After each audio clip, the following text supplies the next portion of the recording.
OCO, and welcome everyone to this afternoon's California Natural Resources Agency's Tribal Affairs Hiring Webinar. We really appreciate you all spending your afternoon with us today. And we will admit folks. Okay, my name is Geneva E.B. Thompson. I'm a citizen of the Cherokee Nation, she, her pronouns, and I serve as the Deputy Secretary for Tribal Affairs at the California Natural Resources Agency, and really appreciate you all spending your afternoon with us to talk about how to get a state job, as well as the open tribal affairs positions that we have, not only at the California Natural Resources Agency, but all of our departments underneath the agency umbrella.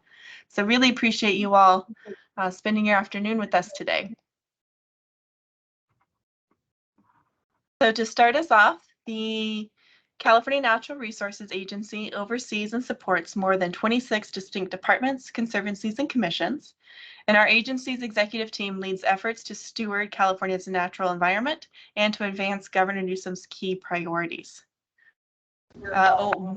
Here at the agency, we have over 21,000 Californians who work within our agency across the state to meet our mission to restore, protect, and manage the state's natural, historical, and cultural resources for current and future generations, using creative approaches and solutions based on science, collaboration, and respect for all communities and interests involved. So that's a little bit about the California Natural Resources Agency, and we're happy to get into some details. And I would love to introduce my colleague, Deputy Secretary Nowaki Shorts, to share a little bit about the work that she's leading on behalf of the agency. Nowaki. Hi, everyone. So I'm Nowaki Schwartz. I'm the Deputy Secretary for Equity and Environmental Justice, and I work alongside Ginny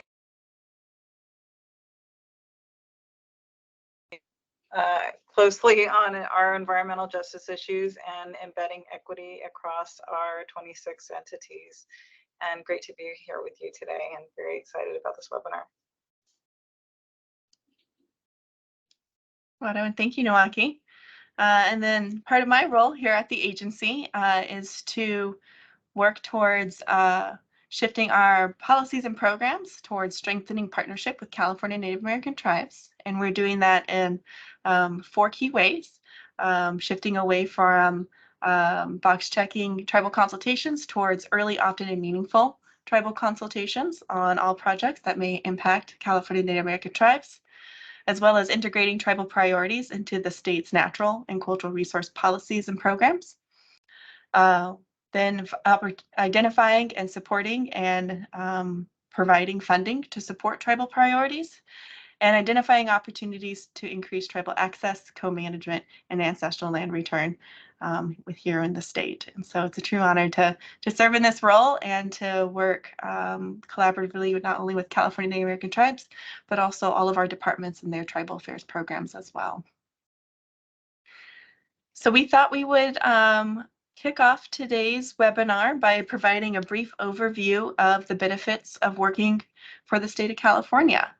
And so we'll kind of go through a discussion about the brief overview of benefits, get into a little more details on how to apply for a position here at the state of California, and then talk about what successful applicants should consider and look for when preparing your application materials, and then a little bit about the appointments process and going through some of the open tribal affairs positions that we have here underneath the agency. So that's our quick agenda for today's webinar. We encourage folks to use the chat feature if you have any questions while we go through our presentations, and someone from the team, if they have the answer ready to go, will answer live on your chat. And I really encourage you all to do that. And then we will also have a section at the end of the webinar to answer any questions that folks may have. So again, please use that chat and submit any questions. And we will also be putting helpful links into the chat so you have the information at your fingertips. So I hope that will be a helpful resource for you all. So really excited to have the webinar meeting with you all today, and really to talk about the benefits of working for the state of California. Some of those benefits include the opportunity to serve your communities and have meaningful roles in public service, and not only the management of natural resources, cultural resources, but being a leader and a community leader with your local communities. State service as an opportunity to inform the development and implementation of policies that not only impact your communities, but can positively impact tribes as well. And having the opportunity to serve in the state and in our departments is an opportunity to utilize lived experiences, expertise to help inform the development of those policies, not only for the betterment of your communities, but all of California. And we know that tribal members bring their cultural and traditional expertise to their work, and that expertise is necessary for the management of the state's natural resources and cultural resources, and everything that we're all kind of working on together here under the California Natural Resources Agency. And so being at the table and contributing to the protection of those natural resources, the stewardship of those natural resources, is one of the many benefits of state employment. It's also a wonderful opportunity to advance the tribal affairs policies initiatives that are being led by Governor Newsom, Secretary Crowfoot, and leaders across the state. Here at the California Natural Resources Agency and our 26 departments, conservancies, and commissions are really working to increase our tribal affairs work, identifying and understanding past historical wrongs, and thinking about how we can address those historical wrongs in the spirit of truth and healing, and shifting how our day-to-day operations are towards that collaborative partnership with tribes. And part of that is increasing the tribal affairs positions that are available across our departments, and is a great way to ensure that as we are making the shift and as we're working to address those historical wrongs, that tribal priorities are further highlighted and integrated in the work moving forward. There's also a great benefit in serving one of these state roles, as it's an opportunity to learn how the state operates. I know for me, before I joined state service, it was like, you didn't know the day-to-day. How does the state make policy? How does the state implement that policy? And so being able to serve in a role within one of our departments or here at the agency is a great way to have that hands-on learning opportunity, how policy is developed and implemented, and how all of the departments work closely with tribes and communities in that development and implementation of those policies. And so having that space to learn and be part of that work is, I personally find very exciting, and I hope others do as well. It can also be a great stepping stone to other positions within the state, or federal or tribal governmental positions. So having that hands-on experience of policy development, policy implementation, working closely with your tribe or other California Native American tribes in the development of that work, it's just an exciting opportunity to grow as a professional and as an individual. Also, a benefit to a lot of these roles is you'd be joining a network of dedicated tribal affairs professionals who are experts in their field, and you can be part of a team who are all working together to integrate tribal priorities into our natural resources and environmental policy work, working to fund tribal priorities, as well as identifying opportunities to increase tribal access and co-management of natural resources, and opportunities for ancestral land return. And so joining that network of dedicated tribal affairs professionals is just one way to be able to connect and be part of that broader effort. And then there's those salaries and those employment benefits that folks expect when having a job. And so what I'm going to do is put in the chat, here's a link that has a great summary of all of the salaries and benefits associated with state employment. So you all have that tool, have that understanding of what benefits are associated with state employment.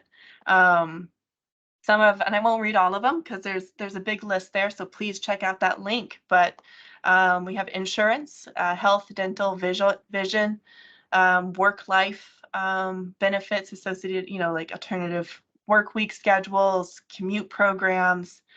It can participate in the student loan forgiveness that the U.S. Department of Education provides, employee wellness, as well as retirement benefits that are all kind of detailed out in that link that I provided in the chat. So if you're interested in learning more about the salaries and benefits, that is an amazing resource to check out and to learn more on. So with that, I'm going to hand it over to my colleague, Marty Olivias, who is the California Natural Resources Agency's Human Resources Special Projects Manager, who's going to walk us through how to navigate the CalCareers website and put together and the examination process and everything that is important to know when applying for a job here at the state of California. So Marty, I'll hand it off to you. All right, thank you, Danila. Good afternoon, everybody. And again, thank you for spending this time with us. I'm having my screen being shared so I can kind of go through this process. At the conclusion of it, I will drop into the chat the template of which I'm following, which has all the links that I'm going to be sharing. So kind of kick it off is how to apply for a state job. As many of us know that are new to the state or just onboarded, it's a pretty complex process. So I'm going to try to break it down as easy as I can. But first and foremost, when we're applying for a state job, it's kind of being geared towards a 1, 2, 3 step process. However, there is an initial step which starts with creating a CalCareer account. And this CalCareer account is ultimately what's going to be used to build out a profile. And with this, you'll be asked to complete a series of questions which can explain your eligibility, because ultimately you create this account, it'll start pushing you into creating a state application. And within the state application itself, that's where we're going to show our experience. Again, series of questions about our eligibility and our education. And ultimately, it is going to be used to apply for various state jobs that you're interested in. So one thing I wanted to show is this kind of being the landing page, following the guidelines of the, step 1, search for a job, step 2, take an examination known as assessment, and then applying. However, being able to do this would start with creating the CalCareer account itself. Once the CalCareer account itself has been created, you'll ultimately start working on a state of California application. And this is going to be a blank template just to show everyone how it is, but ultimately it's going to have the applicant's information, and then it will ask the employment questions. For example, are you currently working for the state? If yes, which department?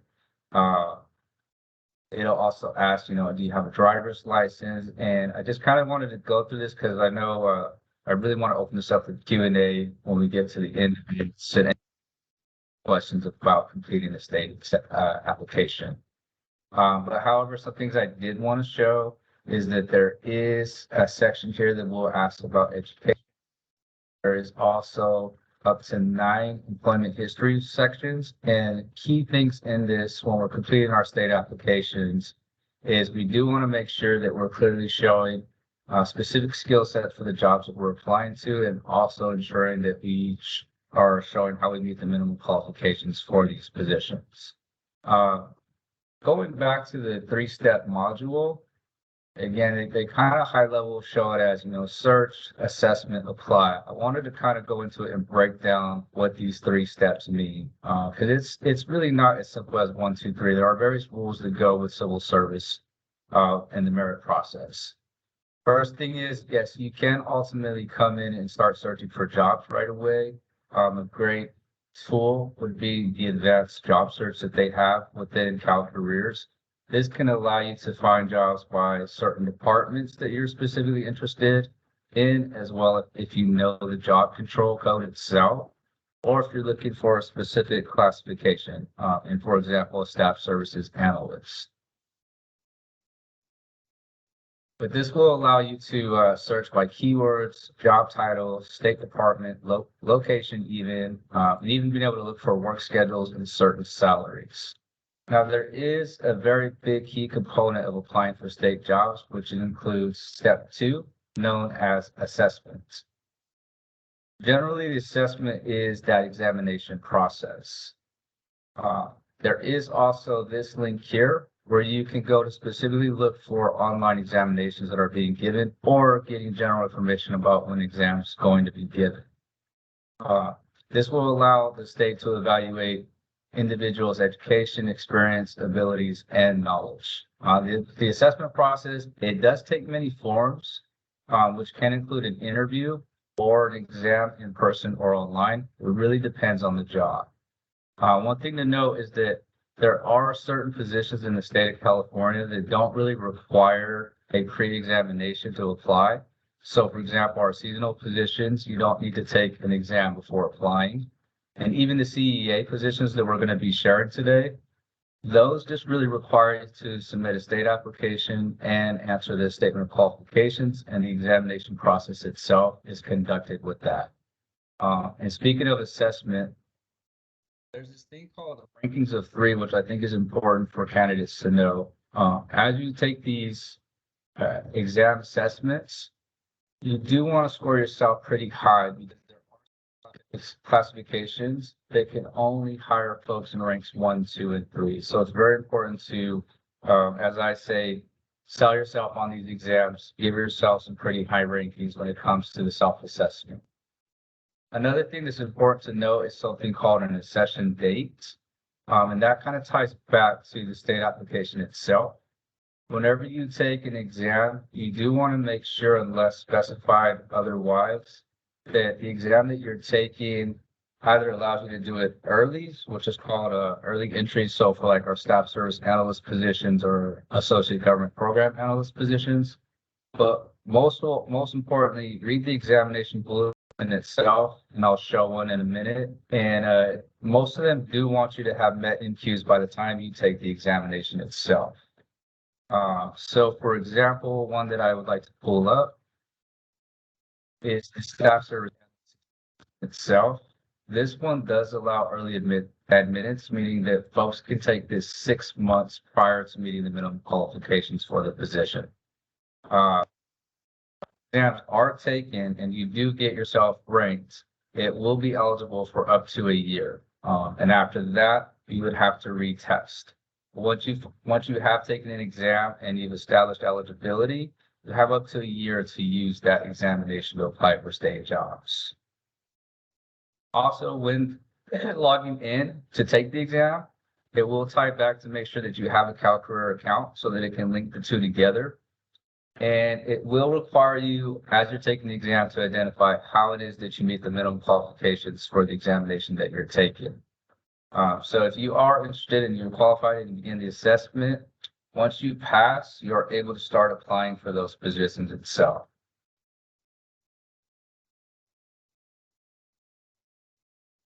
So one thing I did want to point out is if I was coming in and logging in to take this, it will show me what the minimum qualifications are for the staff service analyst position. And this is just an example. So for right now, it'd be 4 years of experience performing analytical, technical, clerical, and/or customer service duties. So I want to make sure that my application clearly shows that as well. And also key points to the position that I'm applying. Coming back to the 3-step module, which is the search, assessment. 3 would just ultimately be starting to apply for these positions. So at this point, you would have your CalCareer account set up. You would have a good state application ready to use and have taken the exams for the positions you're ready to apply for. At that point, it would really come down to just applying. And what I would recommend is as you're applying positions and you're starting to beef up your application, kind of feedback the original one so that it gets stronger and stronger as you apply to other positions. But with looking for jobs itself, one thing you want to do is, and I'm just going to randomly select a staff service analyst position here, but you do want to read through the jobs bulletin to see what qualifications are needed. This is an example of a posting, which we're going to show some others when we get to the end of the presentation. But as you come through it, you'll see the job description and duties, working conditions. All job postings in the state will show you the minimum qualifications that are required and be specific with the classification. They will also show you what the duty statement is, which really entails what this job's going to be doing. So it is very important to look at it so that you get an idea what the job is like. It also will note the salary as well. And some of them do have ranges, which would break that down. In this case, it's not because this is for an associate government program analyst. If we were looking to the job bulletin as a candidate, somebody new to the state, and again, not knowing what those minimum qualifications are, you can click on these links and it will show you the patterns that are required as you go through the class spec. Not all of them have different patterns. Most of them have 1 to 2. But for example, for the staff service analyst, it's equivalent to the 12th grade and those 4 years of experience. Another thing to touch on is eligibility information. When we apply for state jobs, and let me pull up the bulletin. When we apply for state jobs, there are things we have to note to make sure that clearly is indicated on our application. Anybody new to the state of California that's applying for a permanent position does have to have list eligibility. And what that means is they successfully completed a civil service examination. So again, you can refer to the exam bulletin, which will also give you the frequency of the administration of these exams. The great thing is a lot of state of California exams are online now. You continuously given throughout the year.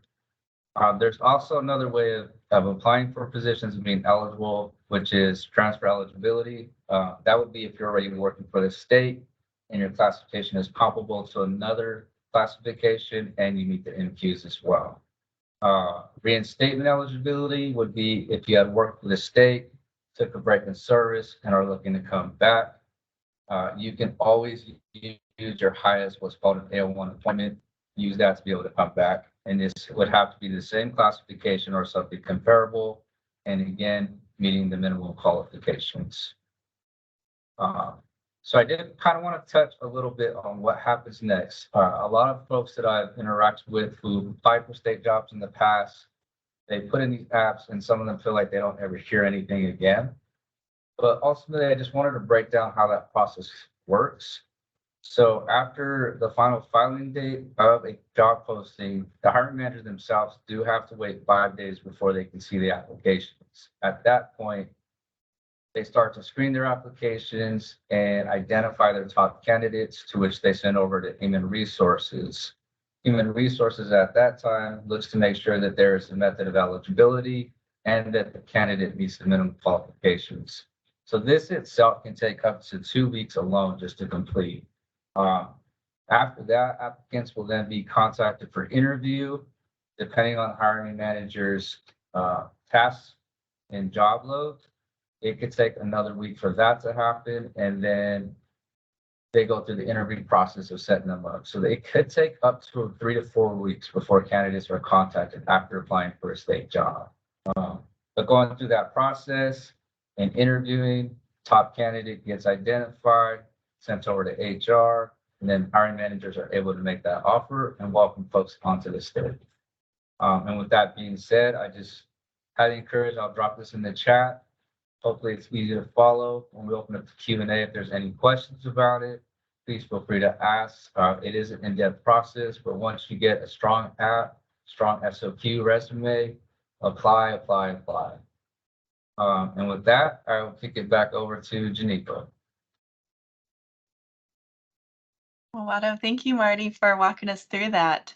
If I could ask a question for you to answer to help us understand, how would you define the difference between like a job title and a classification?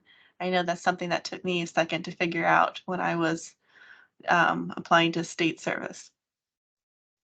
Yeah, well, the classification is going to be more of your universal, what the state of California HR folks tie position back to. And then the job title is the creativity of what the hiring manager puts on it. So when we talk about the staff service analyst position, associate government program analyst, and staff service manager 1, those are all considered generalist positions, meaning that hiring managers can really use those classifications to kind of interpret the work that is needed and then create the specific job title for that. So for example, HR folks, they can be called a human resource analyst, but they can both use the classification of an AGPA and an SSA.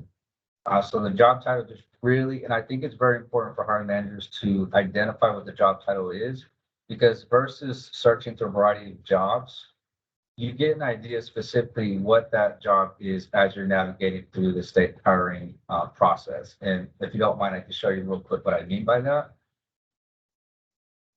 So on here, if I was looking for a state job and I see the high level associate government program analyst, it's great when you can really break down what that job title is that they're going to be doing. So for example, a budget analyst, a grant initiative analyst, this really helps you start to look through it versus just saying AGPA. Hey, what is that? I'd have to click in and dive. But it really helps identify candidates to understand what is this position on a high level of the job title. But the classification itself is always going to be what that classification is and what that job should be doing.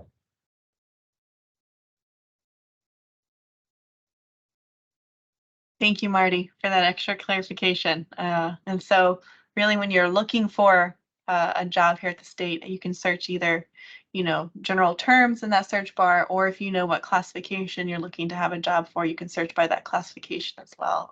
So many different ways of navigating that assessment and search process. So, and thank you so much, Marty, for walking us through the exam features as well as the application process. So huge appreciation for you walking us through all that. And if you have questions, please feel free to put them in the chat and we can try to answer them live, or you can hold on to your questions to the end of the webinar and we'll be happy to answer those as well. Okay. Well, with that, I'll hand it off to my colleague, Deputy Secretary Nwaki Schwartz, to walk us through the Career Center. Nwaki? Great. So if that all sounded a little overwhelming to you, fear not. We have a new career center that is getting off the ground, and it's located in the Poppy Pavilion, which is just outside the CNRA building.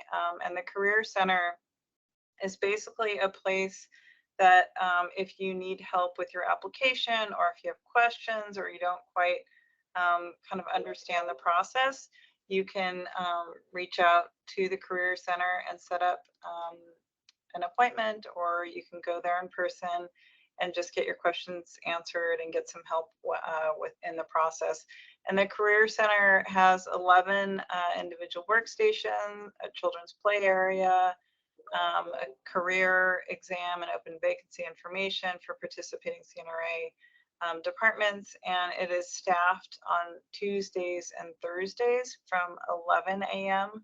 to 4 p.m.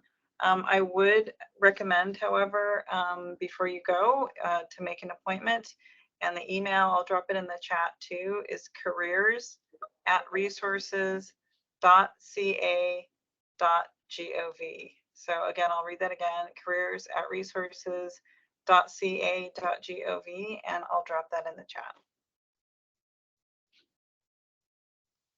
And back to you, Geneva. Awesome, thank you. Yeah, this Career Center is just such a great resource. There's going to be HR professionals there who can walk you through any questions you have, and it's a beautiful space in our building as well. And I believe, Nwaki, they can do virtual meetings too, right? If folks can't come in person.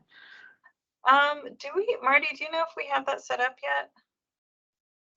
yet? Yeah, but that's definitely on the table. In fact, I think we're going to be meeting this week to start thinking how we can get that going. Also Awesome. in the chat, everything I just presented is dropped in, and there are clickable links that will walk you how to do everything I just went over. I know it was real fast. It's a lot of information, but if you follow that, it will take you step by step on how to successfully. Thanks for sharing that resource. I know it's there's a lot in there that's really helpful on walking through all the steps and applying for a state job. So thank you, Marty, for putting that together and sharing it with us.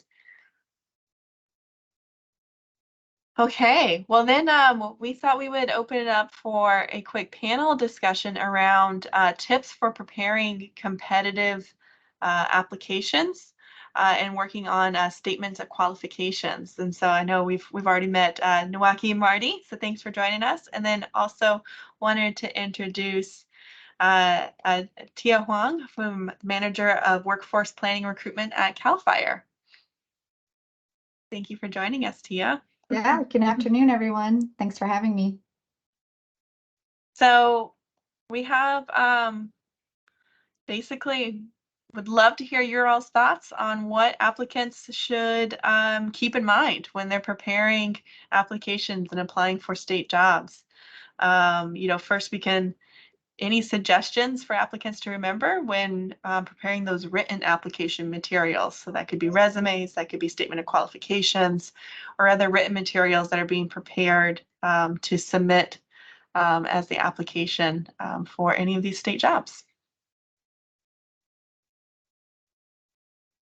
And feel free to jump in. No, okay, so you're unmuted, so I'll let you go first. I could go first. I would say, even though, I think a number of your qualifications will be on your resume and sort of statement of qualifications, don't be afraid to repeat them in other parts of the application, because oftentimes, we might miss things. I've been through this a few times, or, we're reading quickly, and it just takes a while, or sometimes we're just going through so many applications that it just, it helps just to kind of really understand who someone is if we can see that, those skills and those experiences kind of repeated elsewhere in the application. So that's my bit of advice.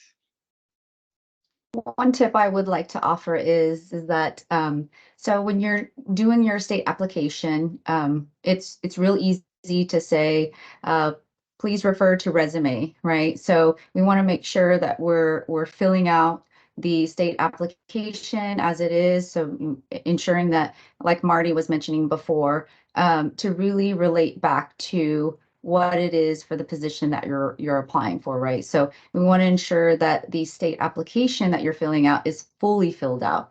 As well, vice versa, you don't want to say in your statement of qualifications, please refer to resume, right? So wherever there's the opportunity to really make yourself stand out, that's the opportunity to take and list out those qualifications. And then also in your statement of qualifications, really back that up, give some examples, provide that experience and how it relates to the position. I find that, when one of the things that is frustrating when you are looking through a statement of qualifications or the resume is when you have to refer to one of the other resource materials that is being asked to submit. So the other tip that I do have is please stay away from using any acronyms or jargons when you are filling out your statement of qualifications. That may be particular to your department or your unit that you're coming from, or maybe if you're coming from the private sector. Don't assume that the reader would know what you're talking about, right? So if at all possible, try and spell things out, and then you can use parentheses for acronyms and then refer back to it in your statement of qualifications. But and the final thing that I will say is that grammar, punctuation, and spelling all matter. So if at any point where you're getting stuck, you need a new pair of eyes to look at your statement of qualifications because you've reread it 5-10 times. It's always best to see if you can have a friend, a family member, just somebody else to really read through your statement of qualifications for those misspellings or typos. And one other trick that I will recommend is sometimes our eyes train us, and spell check doesn't always pick up those words that are not misspelled, but maybe are inappropriate, or maybe what would not be clarified as a misspelling in your statement of qualifications. Is to really utilize the Word Microsoft Word feature where you can actually have it read aloud to you, so that you can ensure that it all makes sense, and that, you know, if there's any typos that are not being picked up because it's not technically a typo, that when you hear it read aloud, it would actually kind of alert you like, oh, I need to correct that, right? So those are just my quick pointers for putting together a statement of qualifications to make you more competitive. That's awesome. I didn't even think about having Microsoft Word read out loud. That is a great tip. Thank you for sharing. Marty, anything else you wanted to add? Yeah, just to piggyback on the state application again itself, behind the scenes, that's what a lot of HR teams really start to look at themselves. They really, hiring manager will take a look at the resume, the SQs, but the HR team in the background is really gonna emphasize everything on your state application. So again, make sure your MQs, minimum qualifications for the position you're looking for, are in there.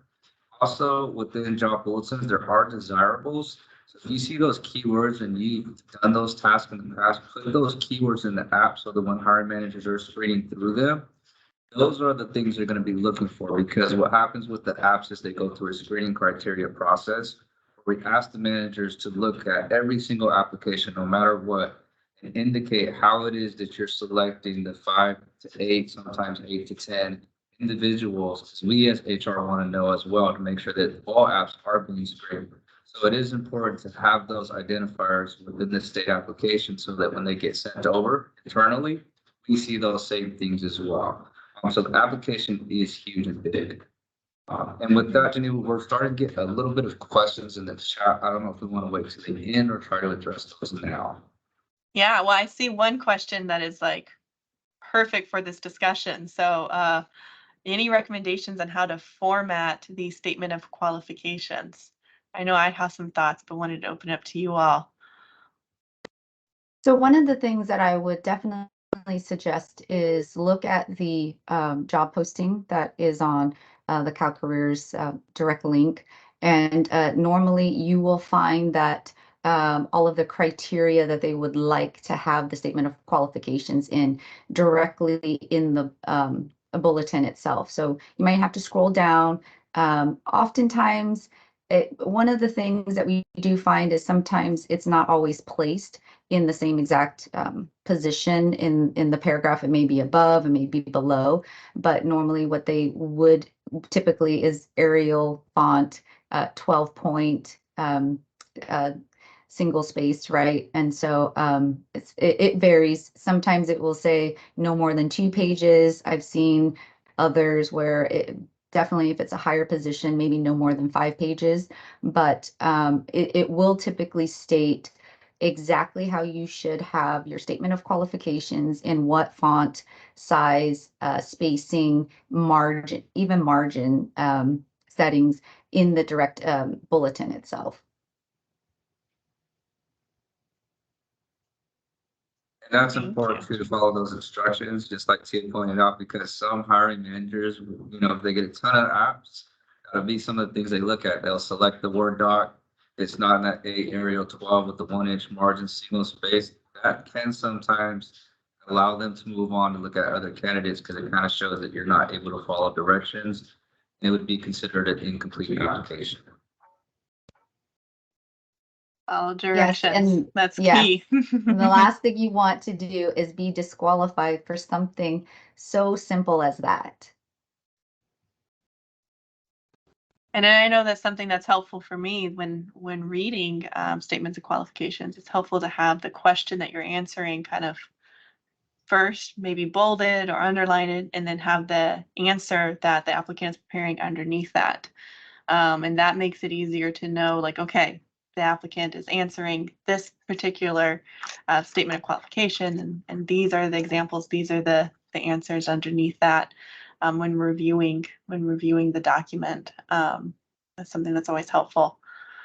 And then also wanted to just echo Marty's point about read the language that's used in that application and say, like, okay, do I have experience, you know, doing X or Y, and really incorporating that into the application.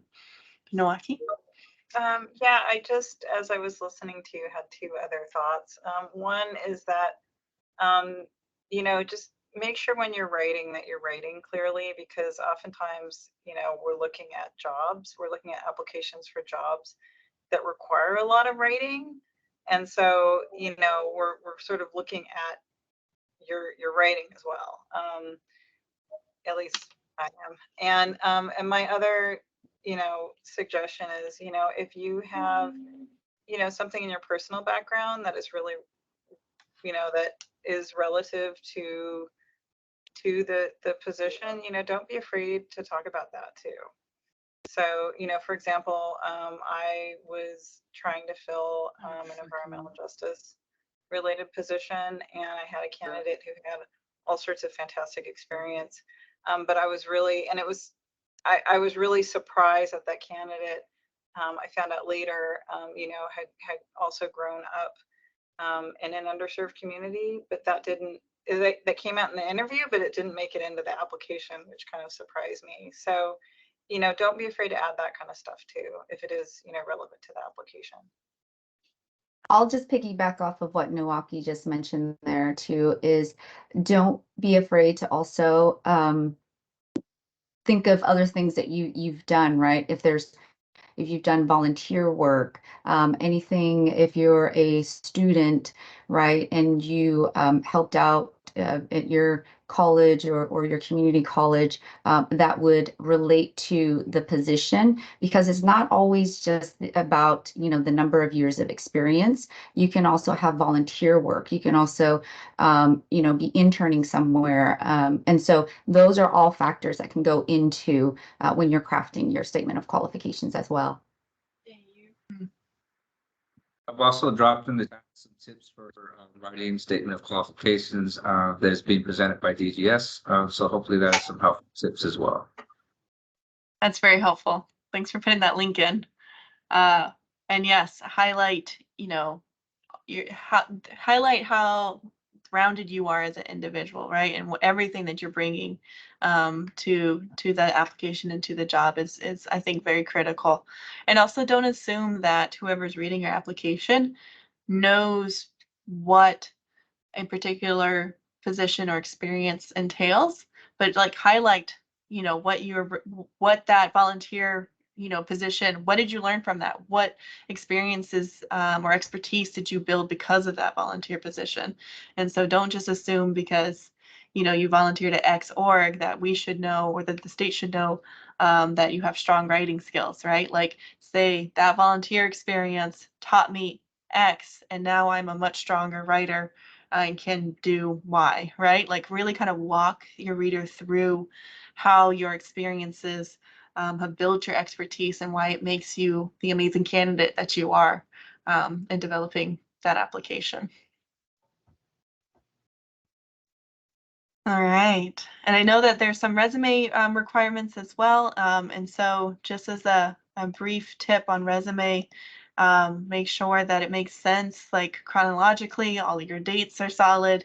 I think I've seen some resumes where it just doesn't line up, it doesn't make sense. And so make sure you got those dates all lined up and solid as you build out your resume. And put your most important information that you want highlighted front and center, right? Because I know resumes can get really wordy and difficult to read. And so you want to highlight the experiences that you have. So when folks are reading that resume, they can quickly see what important components you're wanting highlighted in the application. But again, to echo what we started the conversation on, is don't rely on your resume only to highlight those experiences. Really pull them out and really kind of walk the reader through how awesome of a candidate you are throughout the whole application. Nowaki, any last thoughts on written materials? No, but there's actually, it looks like we have some students that have questions, and one is a PhD student at UCSC, and I'm wondering if we have any specific tips for new graduates, which I think is a great question. One big tip I would suggest is for the staff service analyst position, which is an entry level to our analytical positions. take the exam 6 months prior to your graduation date and go ahead and start to apply for staff service analyst positions because it does allow for early and admitted entrance to take that exam. That'd be good for a year, and you can start throwing in your applications. And all that you would have to really do in order to bypass the experience is have your completed degree prior to actually taking the position itself. So I would say start early for those that are close to graduating college. Start getting that examination completed, start getting your application together, and then again, apply. And Nawaki, I do kind of want to piggyback because there was a question in the chat about this new SSA, Staff Service Analyst exam. Before it did used to be a self-assessment, but now it is an actual test. So really, when you're ready to take it, sit down, give yourself 2 hours. I think it is that they give you. It's not as simple as assessing yourself. Now they are asking a variety of questions. So what I can drop into the chat, they're going to be a little bit outdated and they're going to cite what's called a transfer exam, but it does give you tips on how to study for it, because what they ultimately did is to the transfer exam, which used to allow folks to become an SSA without meeting MQs, and they put that online now. Now it is an actual test that you do got to sit down, but it is pass or fail. And the cool thing about it now is you just got to pass it good for a year, and there's only ranks of 1, 2, and 3, meaning if you pass it, you're eligible to start applying for those positions. But I'm going to find a couple of tips for how to study for the transfer exam, as they used to call it, and I'm going to put that in the chat. It'll help you understand what kind of questions are on that test. Awesome. Thanks for finding those resources for folks.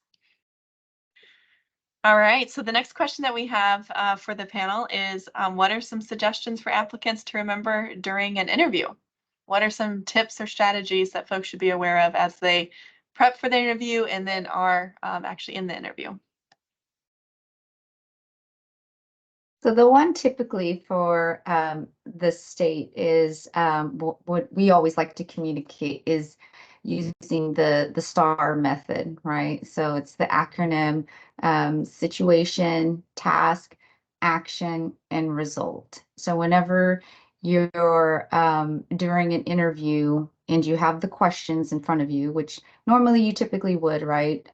Just so that you can follow along and reread if you forget. But essentially, you want to approach every question as if you are answering in a STAR method, right? Give the situation.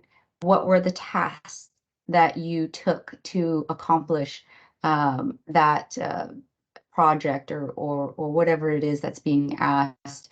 What actions did you take, right? And then what was the results? And it doesn't always have to be good results. Sometimes results can be something that you learn from, right? But it doesn't necessarily always mean you have to have 100%, customer service satisfaction type of thing. But as long as you are prepared to talk through some of those results, and then if it turned out negatively, what are some of those things that you learned from that? So. I love the STAR method. That's a great way of remembering it and how to organize an answer to an interview question. That's awesome. And again, it's situation, task, action, result.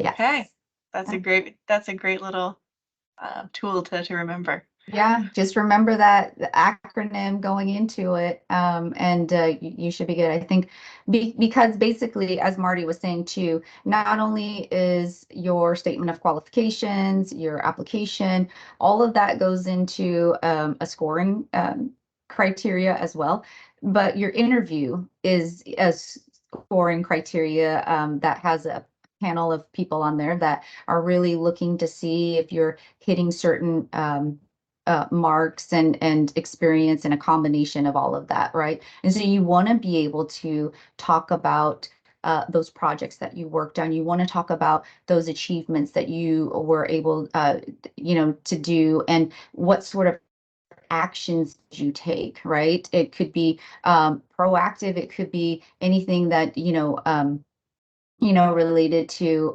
having to manage a situation, and then going through and talking about the results from that.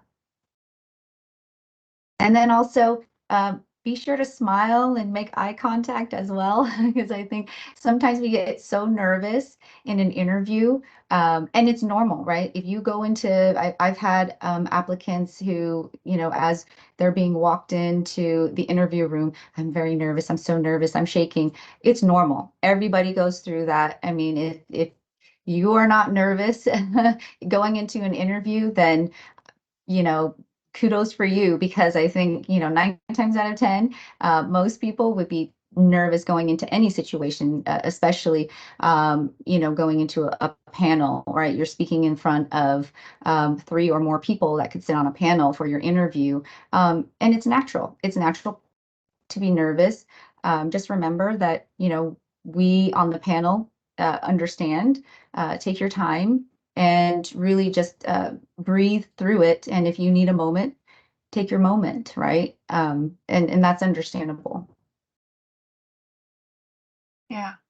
No, it really is. And it's hard to put yourself out there, right? And you're telling a group of people why you are a great candidate and why you should have the job. And so and also I think it's really good to think about how do you handle, moments of nerves, right? And then what makes you feel more comfortable in being in that space? So I know some folks prefer having a water bottle with them. So if your throat feels dry, you can take a sip of water, or it could be bringing like paper and a pen. And so you can write down the question that the panel asks you, and having that moment of that pause of writing and thinking and collecting your thoughts and how you want to respond could be another tip or something to do in that interview process.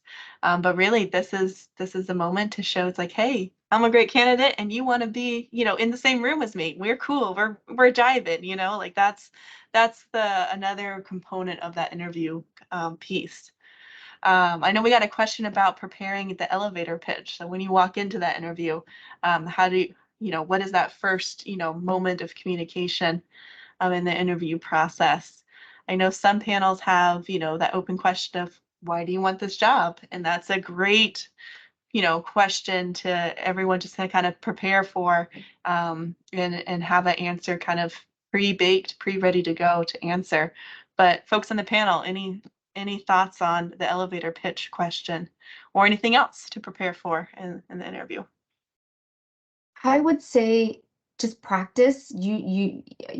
Practice in front of family members, practice in front of the mirror. I know it's funny, but you can also record yourself and just play it back to see, oh yeah, okay, I used too many filler words. Maybe I should cut that out. Or the more practice that you can have, the better prepared you are going into it. And then also it'll calm your nerves too, because you're a little bit more prepared that way.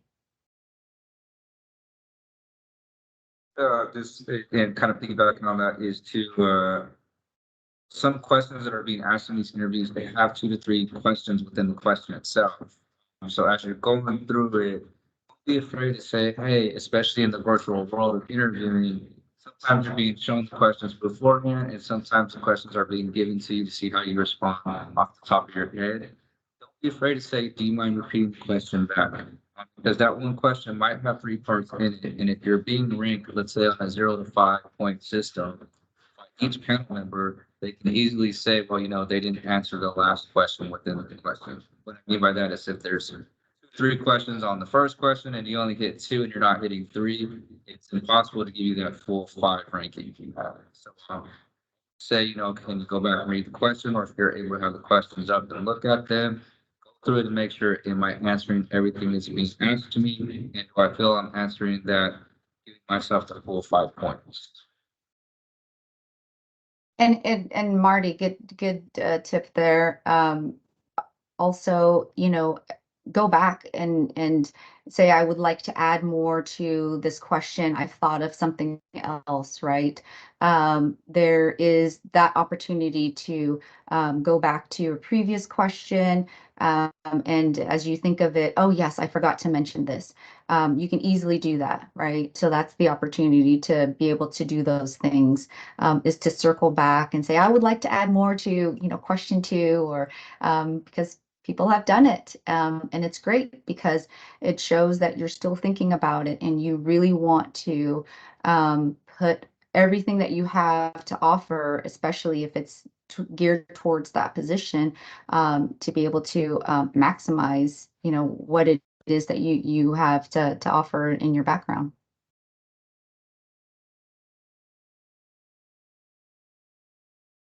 Well, thank you. Nawaki, did you have anything you wanted to add on the interview question? You think No, we covered it? Mhm. maybe just that, I spent the first half of my career in the private sector and then came to state government 8 or 9 years ago. And it's my experience has been largely that, it's a very collaborative place. So if you like working with people and collaborating, I think it's a really great place. And that extends to the panels too. So, if the people that I've worked with, at the state level have largely been just really sharp, understanding, people that want to make government better and that want to really serve the public. And so they're a very understanding group of people. So that we understand if you're nervous and we're very sympathetic. So yeah, just be yourself. And I think walk into the interview confident and knowing that you are bringing something to the table. And I think if you set that mindset before walking into that interview, that confidence is gonna show show the panelists that you know what you're bringing to the table and what you are offering this hiring panel, and that they'd be lucky to have you, right? And so if you bring that confidence in and really highlight the cool experiences you have, the deep expertise that you have, that's really going to help the department or anything else implement that, that grant program or that policy that they're hiring for, right? Like, don't be afraid to share that. I think some of the best interviews that I've sat on a panel for are those folks that are like, I've thought about the work that you want this position to complete, and I'm already like thinking about how we would do that work together.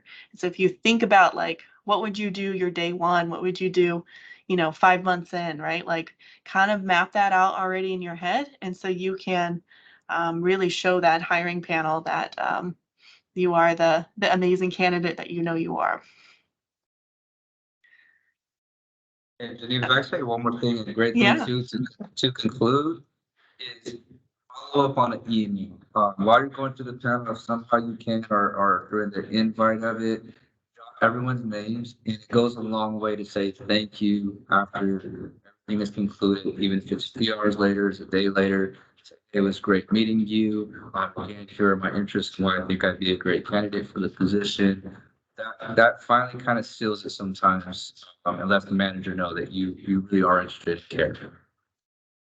Yes, that is a great suggestion, and kind of rolled us into the last question for the panels. What are things to remember? What are things to do post interview? I cannot.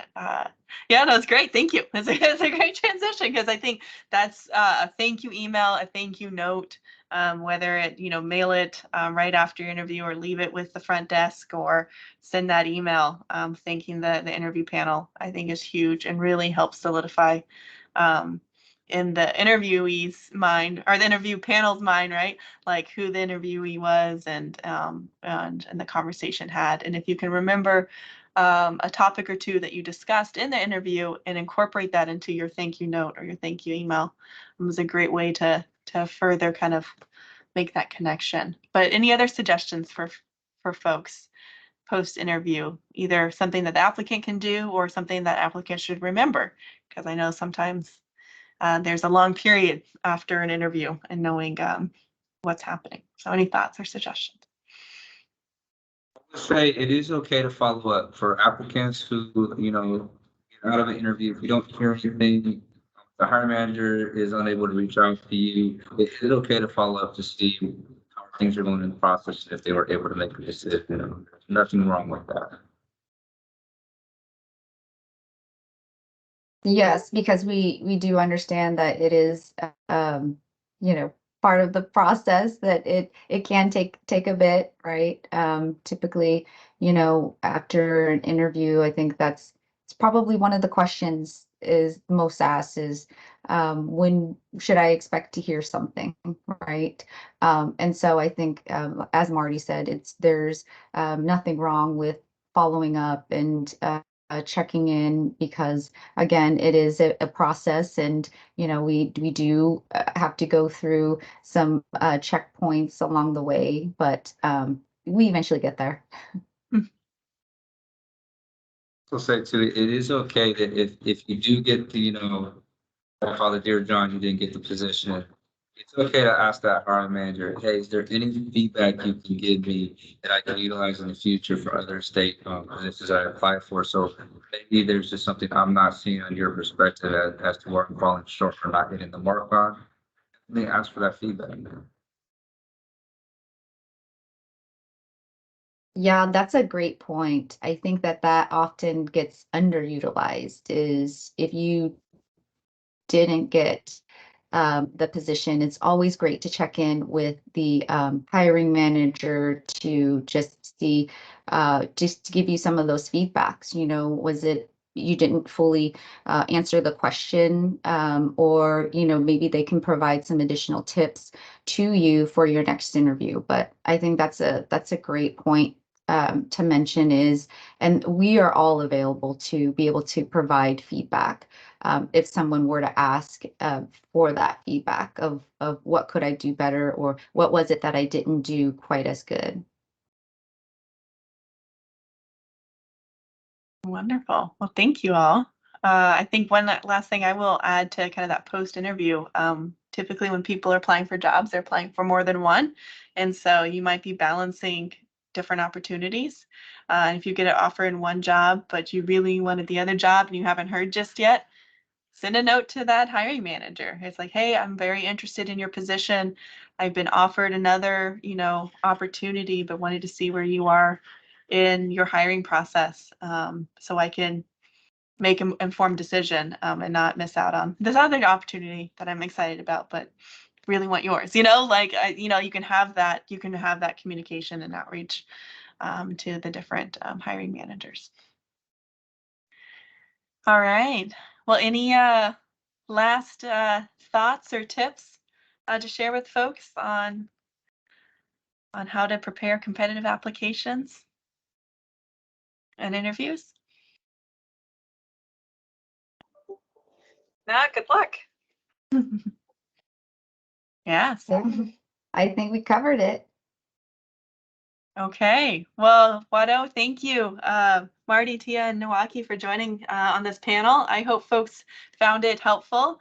Some just tips and strategies on how to prepare a competitive application for state jobs. So thank you so much for joining on this panel. And then now we will transition to the next part of our webinar, and would like to introduce Morgan Carvajal, who is the Chief Deputy Appointments Secretary for the Office of Governor Gavin Newsom, who's going to share a bit about the appointments process. And Morgan, I see that you're here, and I hand it off to you. Thanks for joining us, Morgan. And you are on mute. Of course I am. You'd think after 3 years that we've been doing this, we would figure the mute button out, but I know, right? thank you so much for having me and for inviting me to join today.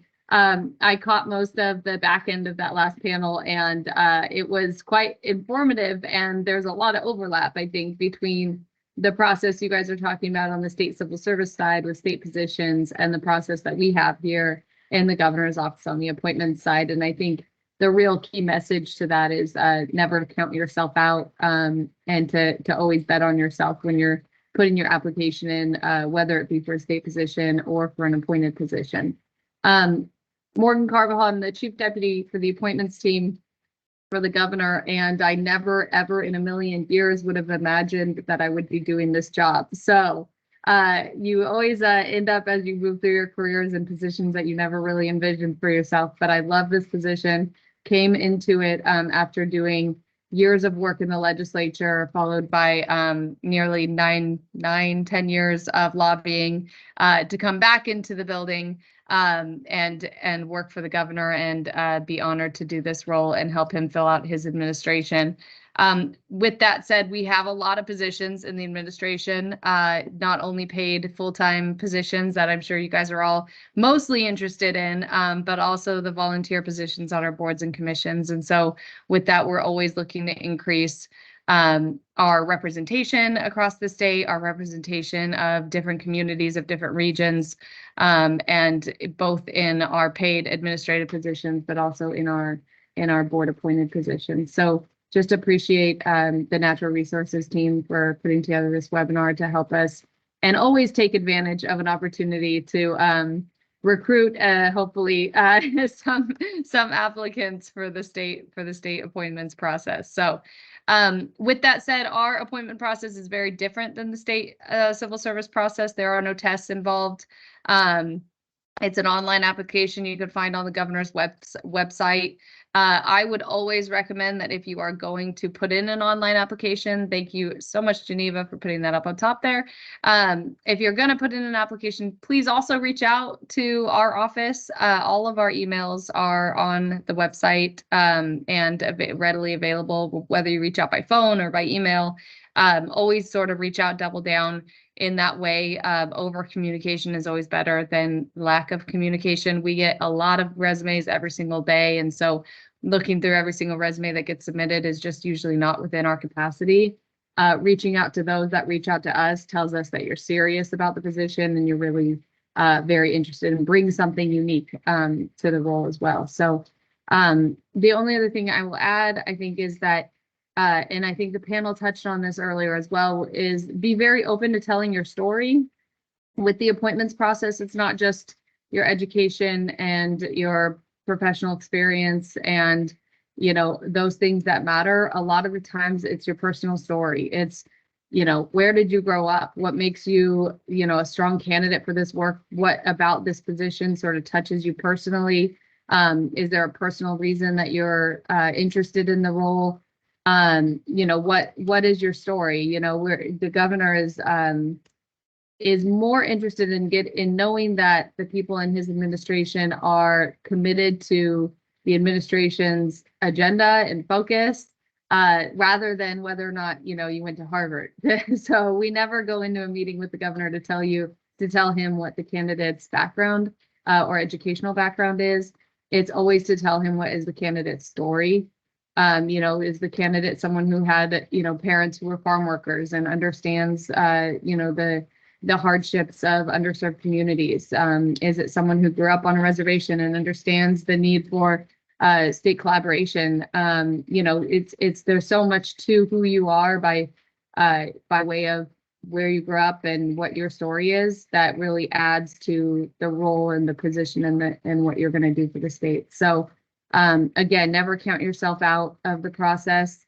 Even if you have something in your background that you think wouldn't clear a background check, that's not always true. So be very transparent with appointments deputies and with our team whenever you're looking for an appointment. We do have a position right now, actually, the Deputy Executive Director for the Native American Heritage Commission that we're seeking, but that is one in many positions that we are seeking. We don't always need a policy expertise to fill a position. Sometimes your supervisory or management expertise or you know, your fresh new ideas to a position is really what we're looking for. So again, never count yourself out as far as your ability to become an appointee for the governors. We have on our appointments team, just to briefly go through it, 6 deputies, including myself, who work through different portfolios. So part of our process is that each of the deputies agency. And so if you have an interest in one space, but we have a need in another space, you might find yourself bouncing around with deputies to find the perfect fit. That's a totally normal part of our really wonky process that has really loose guidelines. Again, nothing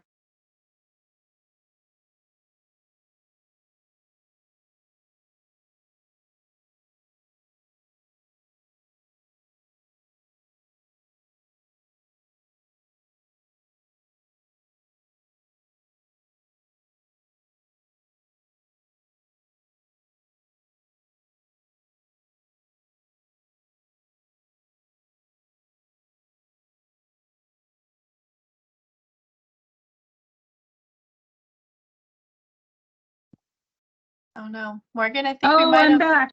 Okay, awesome. It's like, oh no, I think we might have lost you. I lost you guys for a minute, so I apologize there. But I will stop there. I don't know where I cut out, and I see that I'm still a little choppy. So please, any questions that you might have, but just really appreciate the opportunity. Well, thank you, Morgan, for joining us today and sharing a bit about the appointments process. Where could folks, is the list of open appointee positions that's found on the website that we shared in the chat, is that the best place for folks to look? Yeah, and great question, but yes, it is on that website, and you'll see a current opportunities list. That's an add-on there. That's the best spot to look. The current opportunities. Okay, wonderful. And do you recommend folks filling out that online application? I guess when do. in the process should folks fill that out if they're interested? Let me At the rephrase very that. beginning, at the very beginning, make it easy for us and fill it out early. It always helps to have that information on hand, just frankly for a means of being able to contact you. But it's always helpful to have that information on hand. It's a little bit daunting. There are a lot of questions. Just buckle in and see if you can get it filled out. Be very transparent and open on that application. There are a lot of personal questions that it does ask, but being transparent on that makes the process much smoother. There are also, don't be afraid to apply for a position that you know is not vacant. Your application lives in the system for a long time, for the entire length of the administration. So as I'm sure you all know, positions turn over, on a pretty regular basis. It's what I call job security, but so please feel free to obviously apply for anything and then reach out to us. Even if there is a shift ever or an opportunity ever, as we move through the process and through the administration, we see those opportunities come about, and we're able to sort of pull back from applications that came in all the way from 2018. So That is great to know. So if you're interested in an appointment, get your application in, and Morgan and her team can help find a home. That's great to exactly. hear. Good Well, way to thank put you it. so much.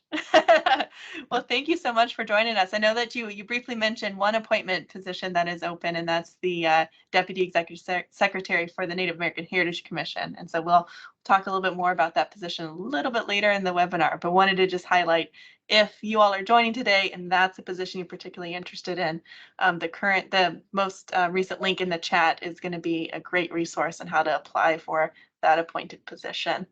But anything else you think might be helpful to add about the Process, yeah. Just to, and I don't know if I'm cutting out, so I'll be brief. Just again, just to remember to share your story and always be flexible with us on timeline, both timeline and on different opportunities that become available, because we have sort of this always shuffling portfolio, and don't have the same sort of restrictions to our process as they do on the state civil service side. So we have a bit more flexibility to be a little bit more agile and flexible in the positions that we're looking for and the positions that we're filling. That's great to hear. All right. Well, Wado, thank you, Morgan, for sharing the appointment process with us today. I really appreciate your time and sharing. Anytime. Thank you for letting me join.